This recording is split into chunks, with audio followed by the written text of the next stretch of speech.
Hi, today we are going to discuss how you can support your reader at home. Through distance learning, we understand as your student's teacher that it is very important for us to be collaborating together to ensure that your learner is getting the best and most quality education that they can. That means that our partnership is ever more important. I hope this tutorial helps support all of us through this challenging time. So first I want to ask you, how are you wondering how to better support your reader? Through this slideshow, I hope that our staff at Sherman can support in answering any questions that have been coming up for you during this time. So first we want to celebrate the readers and where they are today. We want to celebrate their approximations, things that they can read and things that they're trying. If a reader says this sentence, a bug in a cup, great. They used their understanding of the context and sight words to decipher the meaning of the sentence. We want to encourage them to take risks on words that they don't yet know and give them the space to try, but not overcorrect their reading and errors that might occur.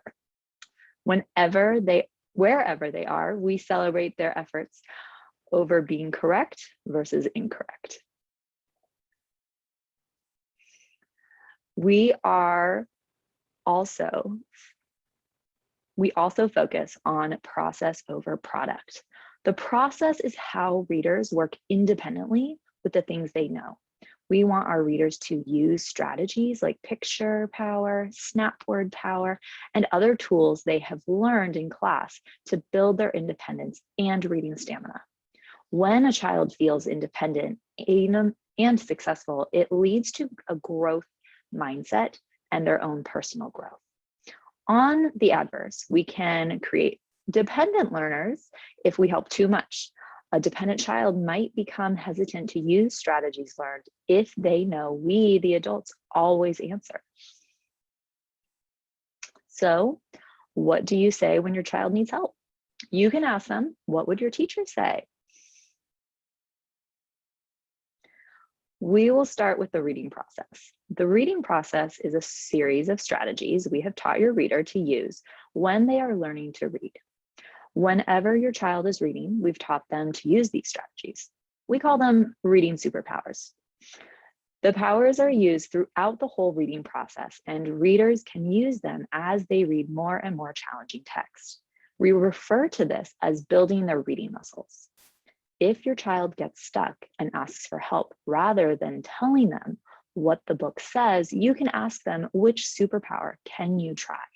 You might even want to print out this page so that your child can look at the picture of the superpowers chart. Using meaning to help us read is highly important. If your child says, I don't know this word, there are several different things you can prompt them to do. Read it again, check the picture, and ask what would make sense. If your child says something that doesn't make sense, you can prompt them by saying, you said blank, does that make sense? Or try that again, what would make sense? Using picture power helps your child decipher meaning by using the words and checking if it makes sense given the context of the picture. Using what we know about language, emergent readers rely on seeing familiar words to make reading new or more challenging words easier. It is helpful for your child to know sight words such as I, can, have, see, just to name a few. These words show up often in text. When your child is able to see and quickly read these words, it will help boost their confidence and encourage them to continue reading. If your child says, what's that word? Prompt your reader to use reread power or pattern power.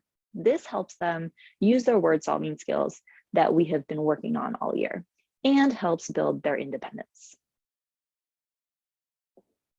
Using what we know about words to work. This is where strong foundation in phonics can come in handy. when a reader understands letter sounds in relationship to what the letter looks like, the letter symbol, the reader uses the sound to help them decode tricky words. If your child gets stuck on a word, you might say, use your sound power. What do you hear? Or look at the first letter of the word. What sound does that letter make? Read it again, make the sound of the first letter. Having an alphabet chart from your child's teacher might be a good idea if your child is still learning their letter names and sounds. Next, we want to check our reading. If your child's asking, is that right? Or is replacing words on the page with other words, you can prompt them by saying, check it. Does that make sense? Sound right? Look right? By slowing down and rereading, a reader can often be their own problem solver. Finally, you can help your child become independent. When your child says, I don't know how to do it, or it's hard, you can reply, yes, it is hard, but you can do hard things and you have the tools to help you. Or which part is hard for you? Then help them by finding a chart from this slide or find a prompt to the appropriate part of the process to help them become independent. In our world and in our growth, we want to encourage our students and really support them as best we can. We hope that this tutorial helps you and your blooming reader at home.